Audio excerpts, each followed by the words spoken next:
Justin went to accompany his first love for an abortion.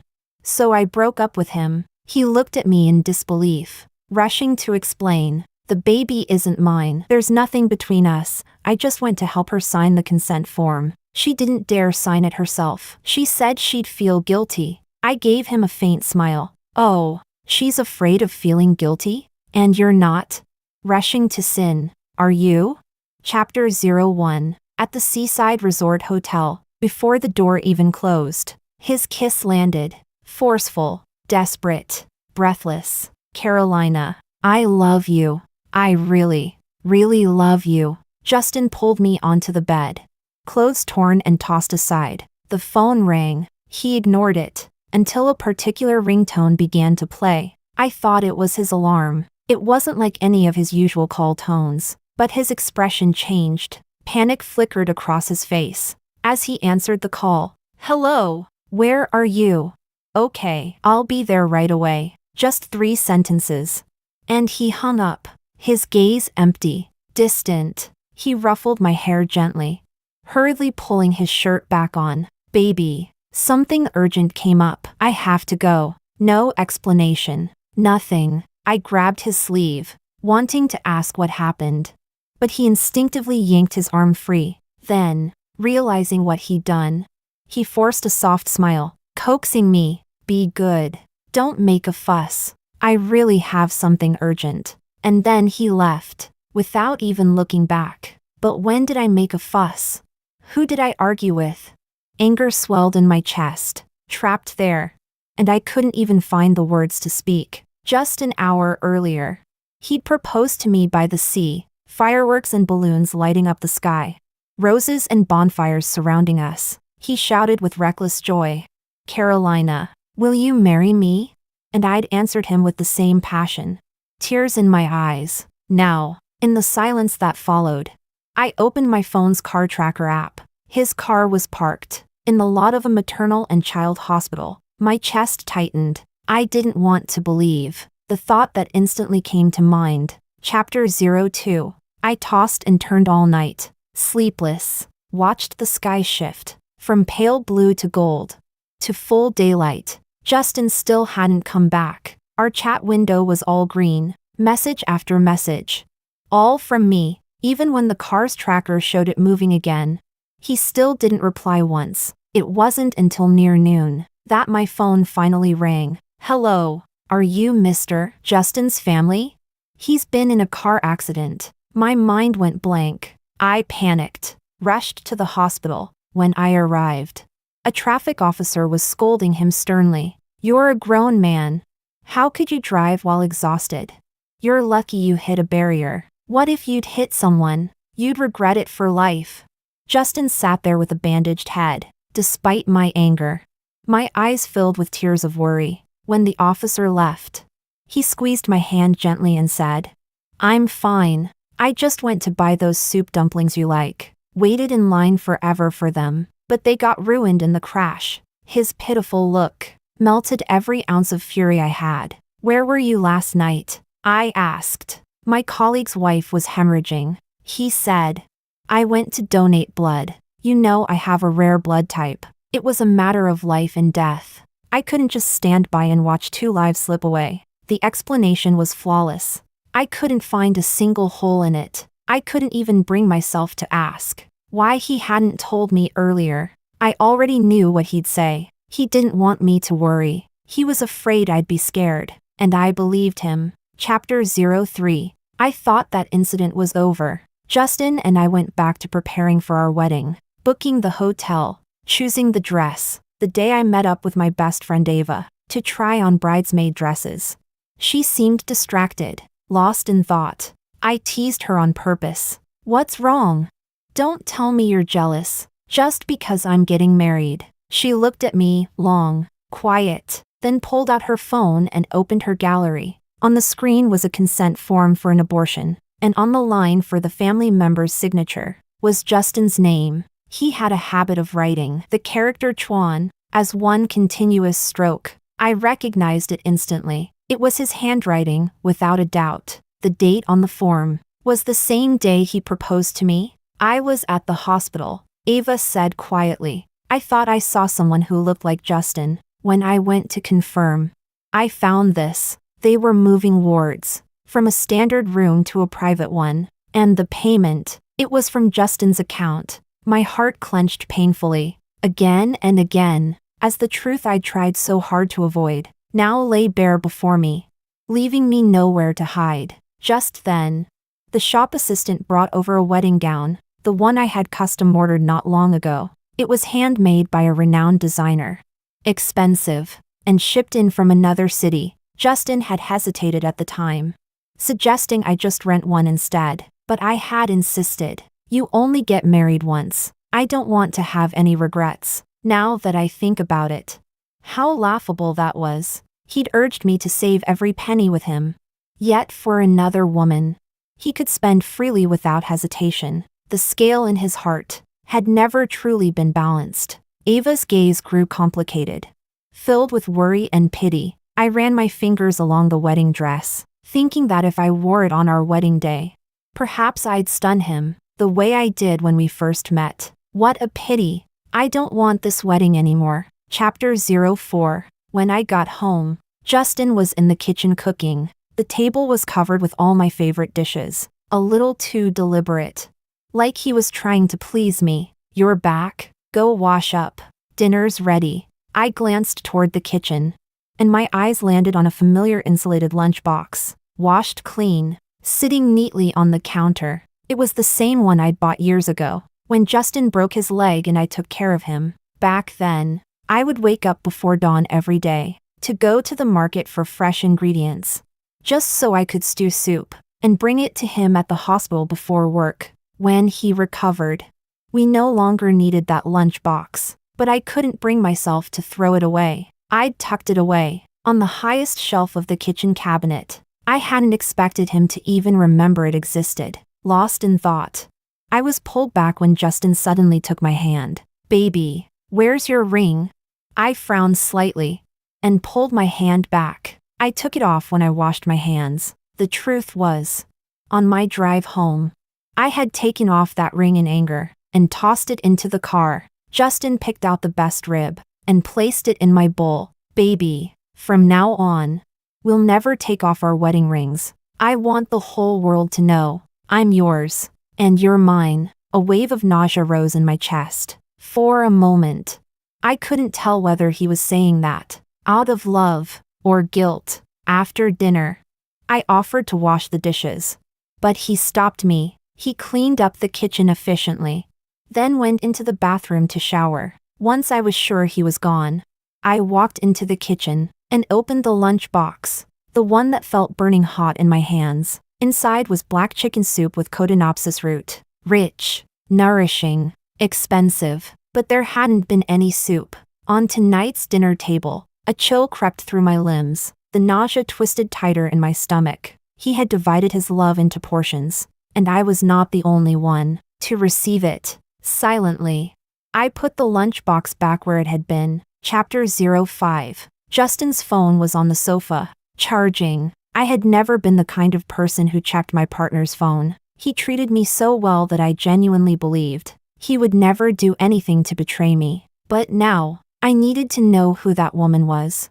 The one who could make him abandon me. On the very night he proposed, the lock screen password was my birthday. It opened easily. The call log showed that the most frequent contact was me. He used to save my name as my dearest baby. At some point, it had been changed to just Carolina, and right below that, a strange name caught my eye. Study materials. There was only one call record. On the night of his proposal, the name felt familiar. When we'd first started dating, we once exchanged phones and looked through each other's contacts, telling the stories behind each name, trying to learn if either of us had lingering ties to any exes. Justin's dating history had seemed spotless. I was his third girlfriend. The first had broken up with him cleanly. The second had cheated. He seemed like a victim of love, the model answer boyfriend. I remembered asking him back then, "What's with this contact? Study materials. You've been out of school for years." He'd paused for a moment, then slapped his forehead and laughed. "Oh right, That's an old contact from when I was thinking about applying for grad school. She was an advisor. I just never deleted it. You know, maybe I'll want to go back to studying someday. And I'd believed him. Looking at those 4 words now, I felt nothing but irony. What kind of advisor calls in the middle of the night? I quietly memorized the number. Then, hearing the water stop in the bathroom, I set the phone down. Chapter 06. Justin said he had to work late and told me to go to bed early. But before, he never showered before work, only after coming home. Who he was meeting tonight, I didn't even need to guess. He'd waited until I went into the bathroom before slipping out, probably afraid I'd see him. Taking that insulated lunchbox, I ordered a car straight to the maternity hospital. At the nurse's station, a young nurse stopped me. Who are you looking for? I didn't know the girl's name. I could only say Justin's. The nurse gave me a strange look. And what's your relation to him? How should I answer that? We're getting married soon? I'm his fiancé? The words wouldn't come. My throat tightened. And instead I heard myself say, I'm his sister. The moment the words left my mouth, my eyes stung with tears. I was the one who was supposed to marry him. So why was I the one sneaking around, like an outsider? The nurse pointed me down the hall, but my legs felt as heavy as lead. It took me several minutes to walk that short corridor. Through the glass window of the ward door, I saw Justin, carefully spooning soup into a woman's mouth, black chicken soup, and when I saw her face, my heart seized painfully. She looked so much like me. The door wasn't closed all the way. Their voices slipped through the crack. Justin, isn't your girlfriend worried about you coming out so late? Justin had his back to me. I already explained it to her. She said she understands. Everyone needs help sometimes. You're still weak, Carolina. What you need most right now is to take care of yourself. The girl smiled sweetly, then cast a sidelong glance in my direction. She saw me. It was a challenge. I didn't go in. There was no need to. I went to the parking lot, found my car, and drove home. For some reason I couldn't explain, I opened the dashcam recordings. After the night of his proposal, Justin had logged out of the car's companion app. I wanted to know how much time he had actually spent with her. But what I found instead was a recording of his conversation with a friend. You're hiding this from Carolina. What if she finds out? She won't. She knows I love her. She knows I'd never betray her. There was a long pause before his friend replied. Still, this isn't right. Even if she's your so-called first love, you're about to marry Carolina. You're not seriously going to give up Carolina for that woman, are you? See, even other people understood what he should do, but Justin didn't. He sighed, his tone a mix of pain and hesitation. I never planned to break up with Carolina. She's beautiful. From a good family, I couldn't find anyone better even if I tried.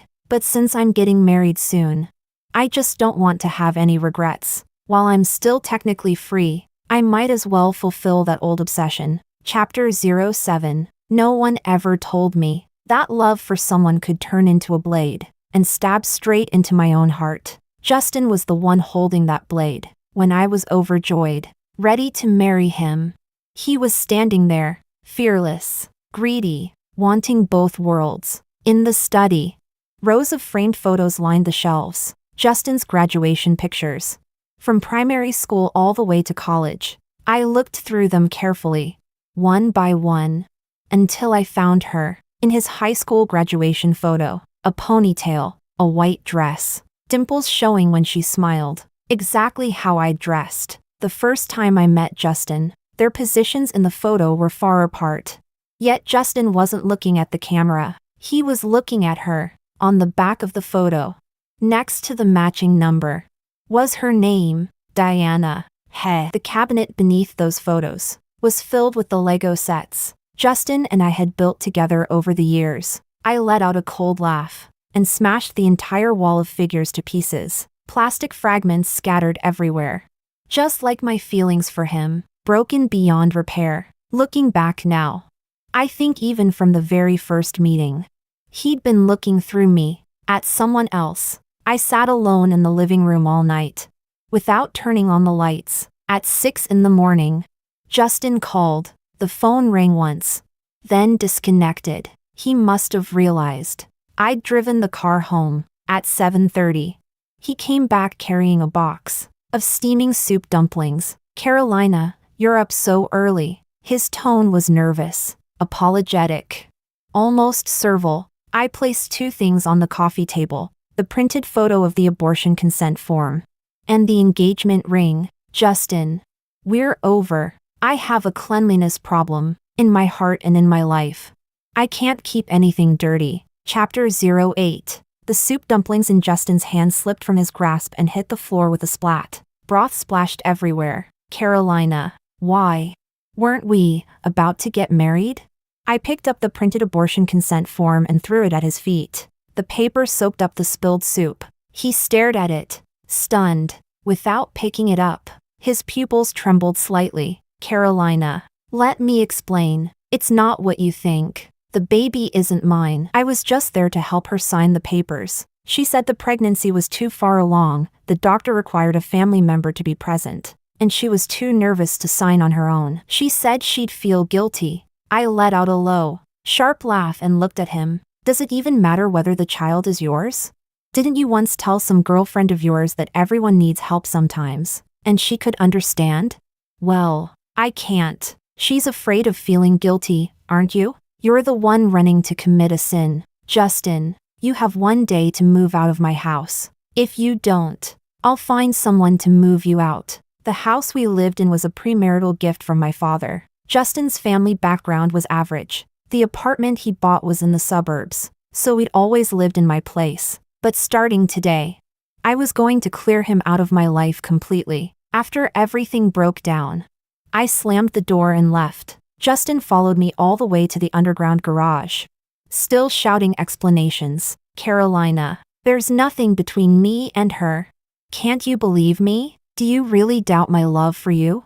I hit the gas and drove off. In the rearview mirror, he stood frozen, small and helpless. After a sleepless night, my chest felt tight and heavy. I drove straight to Ava's place and crashed on her couch to catch up on sleep. When I woke up, it was still early evening. I grabbed Ava and headed to the maternity hospital. If I was kicking the scumbag out, I wasn't going to let the green tea coquette off easy either. With bold makeup and my head held high, I pushed open the ward door. Ava followed behind me, phone in hand, ready to record, in case that woman tried to twist the story later. Diana was sitting up in bed, texting on her phone. When she saw me, she quickly hid it under the blanket. "Who are you? What do you want?" I sat down casually on the stool beside her bed, crossed my legs, and smirked. "You don't know who I am? Stop pretending." Diana narrowed her eyes, then pressed a hand dramatically over her chest. "Carolina, does Justin know you're here? Aren't you afraid he'll be angry?" That actually made me laugh. "You're getting an abortion, not a heart transplant. Why the hell are you clutching your chest? A moment ago you didn't even know who I was. And now you're invoking Justin's name already? I've truly never met a woman as shameless as you. You're pregnant. And instead of finding the baby's father, you dragged another woman's fiancé to sign your abortion consent form. Are you so desperate to play the mistress? Or just afraid no one else will want you? So you're rushing to find a man to take over?" Diana's face flushed red with fury. "Justin and I are innocent. Don't slander me. He's a good man. He was just taking pity on me, helping me out." "Carolina, you're just jealous. Afraid that Justin might leave you for me. That's why you're saying all this." Chapter 09. Her words were full of sarcasm, subtle but sharp, as if I were the one being unreasonable. I stood up, looking down at her from above. "I came here to tell you this. I wouldn't take a man like Justin, even if he threw himself at me. Stop doing filthy things behind my back, just to disgust me. I don't indulge women like you, and I won't be giving Justin any face either." The words had barely left my mouth when the door was suddenly pushed open. Justin rushed in, out of breath, hair disheveled, clearly He'd run here in a panic. Diana instantly changed expression. She pressed her lips together, playing the tragic heroine, sad yet strong. I rolled my eyes. If she wanted to act, she could go right ahead. I wasn't staying for the performance. I brushed past Justin's shoulder and strode toward the door. He grabbed my wrist sharply. Carolina, Diana just had surgery. You and I need to talk. I gave a cold, mocking laugh. Talk about what? Between the two of you, there's nothing left worth my time. Mr. Justin, since you arrived so quickly, I assume you've finished packing your things. You can keep the house key. I'll be changing the locks anyway. I yanked my wrist free and, right in front of him, pulled out an alcohol wipe and scrubbed the spot where he'd touched me. The flicker of pain and insecurity on his face was almost satisfying. Pathetic. Really. Then Diana, for some reason, suddenly started crying. Eyes red and trembling. Justin, go home with Carolina. I may be weak, but I can take care of myself. You two are getting married soon. Don't fight over something so small. Let's not contact each other anymore. Justin immediately turned to her, panicked. Diana, what are you talking about? You're in no condition to be alone. How could I just leave you here? Ava was so furious. She nearly tore into both of them on the spot. What the hell are you two? A pathetic pair of a bitter woman and a lovesick fool. You're made for each other. Please, for everyone's sake, stay together forever and off the market. Diana looked startled, her breathing turning rapid, collapsing weakly back onto the bed, and Justin's face filled with distress again. I grabbed Ava's arm and pulled her away. If I stayed another minute, I might actually throw up. But before we reached the hospital gate, Justin caught up to us. He tried to grab my hand, but one glance from me made him flinch and pull back. So he just stood in front of me, blocking the way. Carolina, can you give me 2 weeks? I'll fix everything. I know you're upset about me helping her, because you still care about me. Otherwise, you wouldn't have come here. Once her recovery period is over, I'll stop taking care of her, okay? Ava and I exchanged a look. Was this man truly this dense, or just hopelessly shameless? Chapter 10. When I got home, I found Justin hadn't packed a single thing. I called a cleaning service and had them come clear out all his stuff. Anything related to him, I didn't even want to touch it. Just then my father called. Sweetheart, how are the wedding preparations going? Anything you need Dad to help with? I slapped my forehead. Of course I'd forgotten to tell them. This wasn't something to discuss over the phone. After I changed the locks, I drove home. When I told my parents the whole story, they were furious, so worked up they practically swallowed a handful of emergency heart pills, itching to storm out and beat Justin up. I stopped my father and hurriedly said, "No need to go that far. Don't get yourself involved. Dad, there is one thing I need your help with. Have the house refurnished, redo it properly, and sell my car." Justin drove it. I don't want it anymore. Dad nodded and asked, "Should I cancel the hotel reservation tomorrow as well?" The wedding venue had originally been chosen by Justin's family, but Dad thought it wasn't upscale enough and had paid extra to upgrade it to something luxurious. If I canceled now, it would be embarrassing for him. Many of the guests were his business associates and he had pulled strings to book the place. I thought for a moment and said, "Don't cancel the hotel. Don't have a wedding. Hold a matchmaking banquet instead." Dad's eyes lit up. He slapped his thigh and said, "That's the plan." Chapter 11. I slept soundly at home until the bright morning light filled the room. When I got up, breakfast was already laid out on the table. My parents had gone out early to handle the house and car matters for me. I hadn't even finished eating when my mother called in a panic. "Sweetheart, Justin refuses to leave. Your father got into a fight with him." I threw on some clothes and rushed out the door. When I arrived, I saw Justin with a bruise on his face.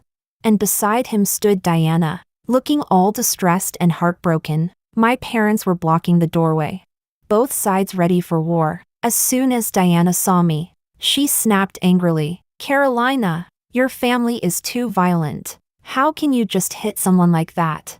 We won't let this go." Justin looked at me pitifully. "Carolina, don't worry. I'm fine. I won't blame Uncle for it. I gave them both a look of utter disgust. Who cares whether you're fine or not? You're both bad luck first thing in the morning. My father, hearing that, instantly looked pleased. His frown relaxed a little. My father's secretary stood awkwardly to the side. I pulled him aside and had him explain what happened. I got the full picture. Justin had hired a locksmith to pry the door open. My father caught him in the act and punched him right away. Then Dad started cursing him out, while Justin kept repeating that I would forgive him soon, which only made my dad angrier. I took a deep breath. God, Justin's persistence was exhausting. Dad, forget about redecorating the house. Just sell it. Justin looked shocked and tried to speak, but I was already on the phone with the police. Hello.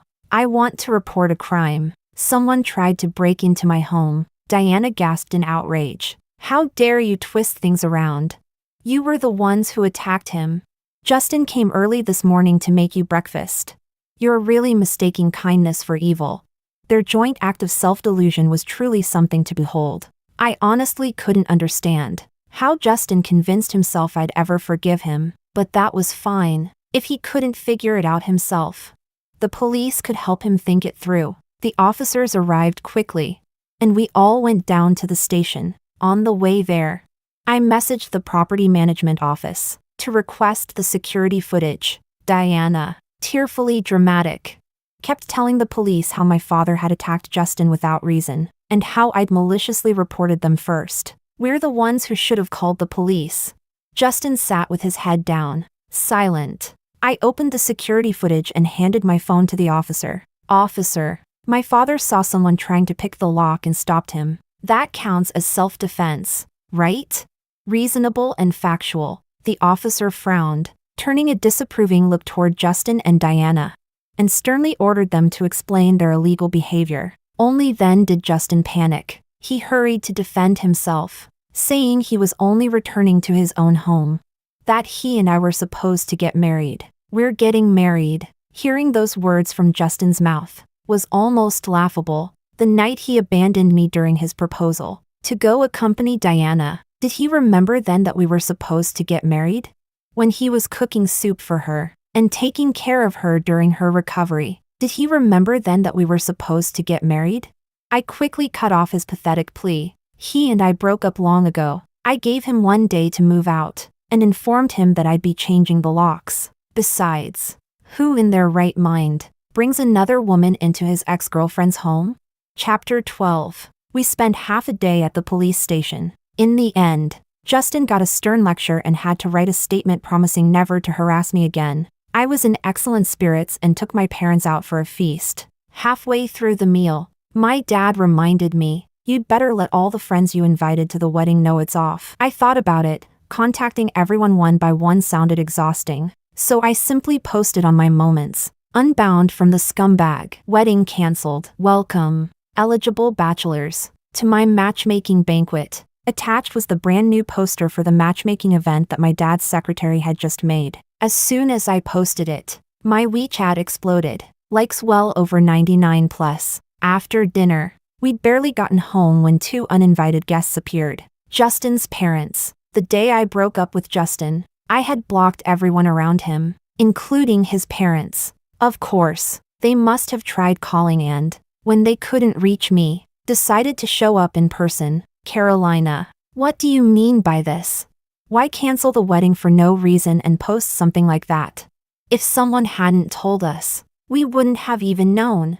I was speechless. Apparently Justin hadn't said a word to them. You're barking up the wrong tree. Go find Justin, not me. I didn't want to waste my breath and tried to walk past them, but they blocked my way. You're not going anywhere until you explain yourself. Helplessly, I pulled out my phone and showed them the photo of the abortion consent form. Take a good look. Your son was about to become someone else's baby's father. If you're not afraid of me exposing all his dirty secrets and ruining his reputation, then go ahead and keep pestering me. I crossed my arms, standing my ground. My parents stood behind me, backing me up. Justin's parents exchanged a glance. They knew they were in the wrong and said nothing. Then they abruptly changed the subject. Since the wedding's off, we want back the 20,000 yuan we gave you for the banquet. I frowned, completely lost. What money? What 20,000? The night of the proposal, Justin asked us for 20,000 yuan. Said it was the deposit for the hotel. I couldn't help but laugh. Opening my bank transfer records. Look for yourselves. Did your son ever transfer me that money? My guess? He used it to pay for that woman's abortion and her recovery. Oh, and by the way, the baby wasn't even his. He just volunteered to play the doting daddy. Justin's parents flushed red. Then left in embarrassment, shoving each other out the door. Chapter 13. Justin still refused to disappear, haunting my life like a stubborn ghost. The real estate agent called to tell me there was a buyer who wanted to see the house. I went there cheerfully, only to find that the buyer was Justin. At least this time, he didn't bring Diana along. Well, finished taking care of her postpartum month? She doesn't need you anymore? Justin's face turned black. The agent stood to the side, too nervous to say anything. I figured Justin was just looking for an excuse to see me. So I turned to leave. He spoke up. 3 million, right? I looked him up and down. You have that kind of money? His hand, hanging at his side, clenched into a fist. I can at least afford the down payment. My contempt for him deepened. The down payment alone would be at least 600,000. If he could afford that, yet still went begging his mother for money in my name. How filial of him. Sorry, it's 3 million. Cash only. If you're financing it, then it'll be 4 million. His face grew darker. Fine, 4 million. Deal. This time, it was my turn to be surprised. Even the agent hadn't expected the price to rise so easily. Barely able to suppress his grin. If Justin really wanted to pay 4 million, I wouldn't be the one to turn money down, right there in front of the agent. We quickly signed the purchase agreement. Justin transferred the down payment to me, 800,000. Exactly. The agent could tell Justin's intentions had nothing to do with real estate. So he made an excuse and left. Now it was just the two of us in the apartment. Carolina, can we talk? There's nothing left for us to talk about. I gathered the documents, called my dad to ask for sweet and sour ribs for dinner, and stood up to leave. Justin kept talking, ignoring my indifference. I never had anything with Diana. I confessed to her in high school, but she rejected me. She got married before finishing college. I only helped her because she was being abused by her husband. After the divorce, she found out she was pregnant. She couldn't go to her ex, so I just tried to help. Carolina, I'll put both our names on this house. I'll pay the mortgage myself. I'll give you everything I have. Please, just give me one more chance. He was almost in tears, but I felt nothing. My tone calm, detached, even cold. Everything you have? Sorry, I'm not interested. Since you insist on bringing this up, let's make it clear today. Justin, in your mind, is cheating only real if you get caught in bed? You claim not to have seen her in years, yet you know every detail of her life. Are you really going to say you don't still have feelings for her? Even if she couldn't go to her ex, couldn't she go to someone else? Does she really only know you in this world? If you didn't have a guilty conscience, why lie and say study materials was your tutor, and keep that contact all these years? If you didn't think you were doing wrong, why hide the fact that you cooked soup for her, and cared for her during her recovery? Justin, you can't have everything both ways. From the night you left me during your proposal, you should have known this day would come. Justin's eyes were bloodshot. Tears the size of pearls hit the floor as his whole body trembled. Is there really no chance at all?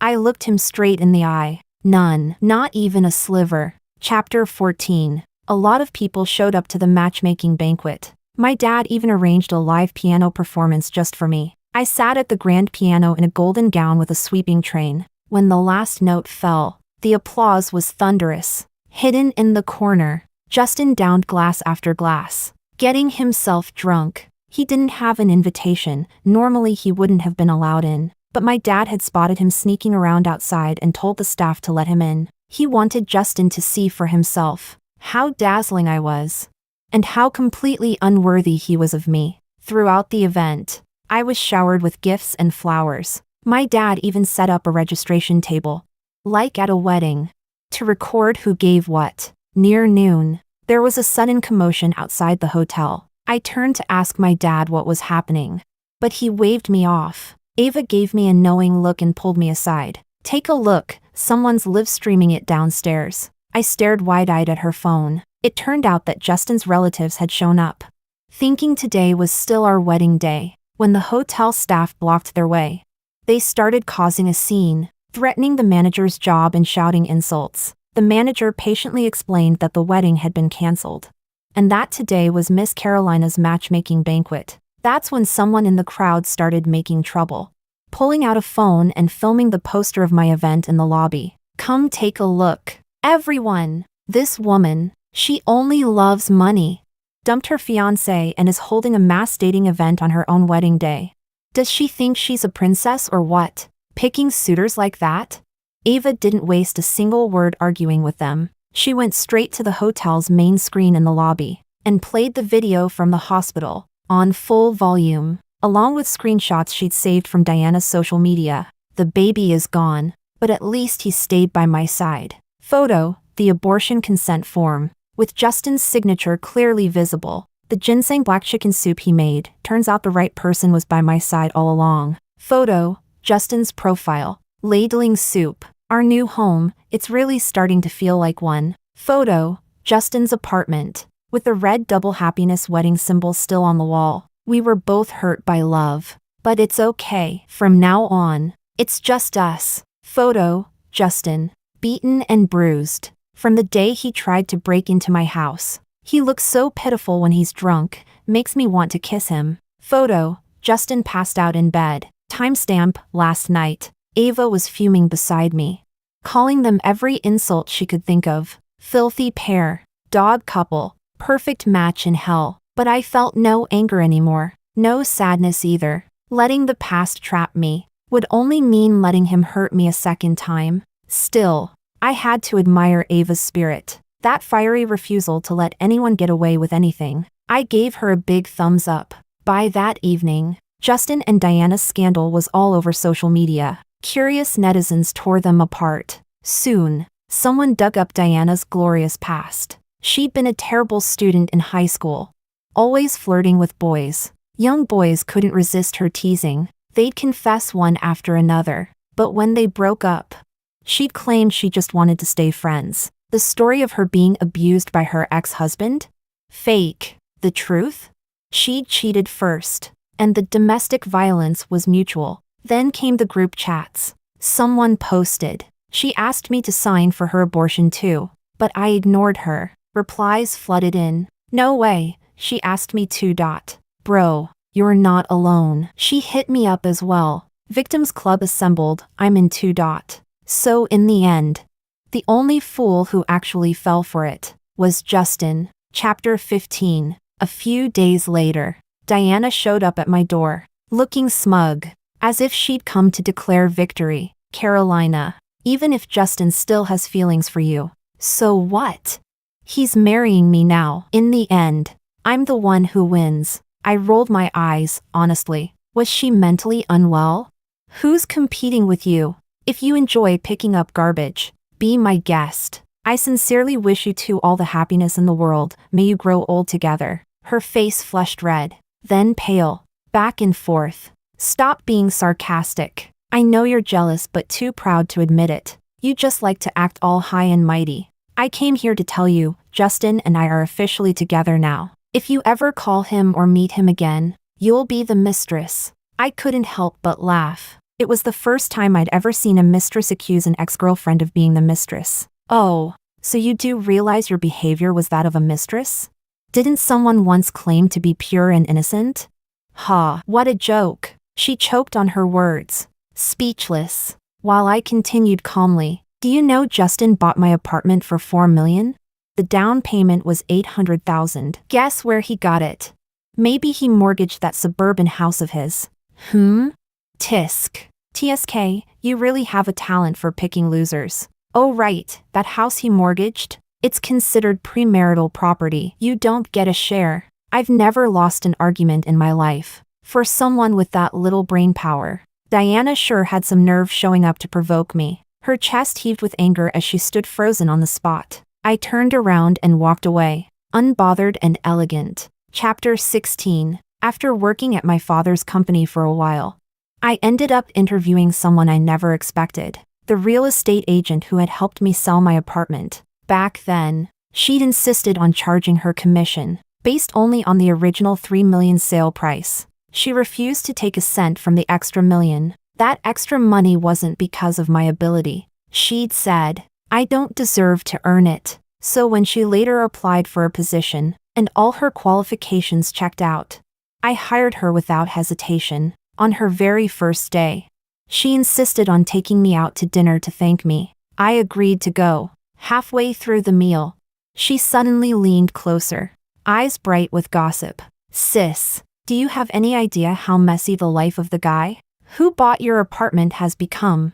Justin's wife demanded that her name be added to the property title, or she wouldn't marry him. Justin didn't even care. He said if she didn't want to marry, then forget it. He never really wanted to anyway. It was his parents who begged her not to make a scene, telling her to think about the baby she was carrying. So, in the end, they added her name to the deed, but right after they got their marriage certificate and went for the mandatory premarital checkup, they found out she wasn't pregnant at all, and worse, that after so many abortions, she'd never be able to have children again. The family was furious. They wanted to sue her for fraud, but that woman has no shame whatsoever. She's been living in their house, refusing to leave, insisting that Justin take responsibility for her. I smiled faintly. Indeed, wicked people always end up destroying each other.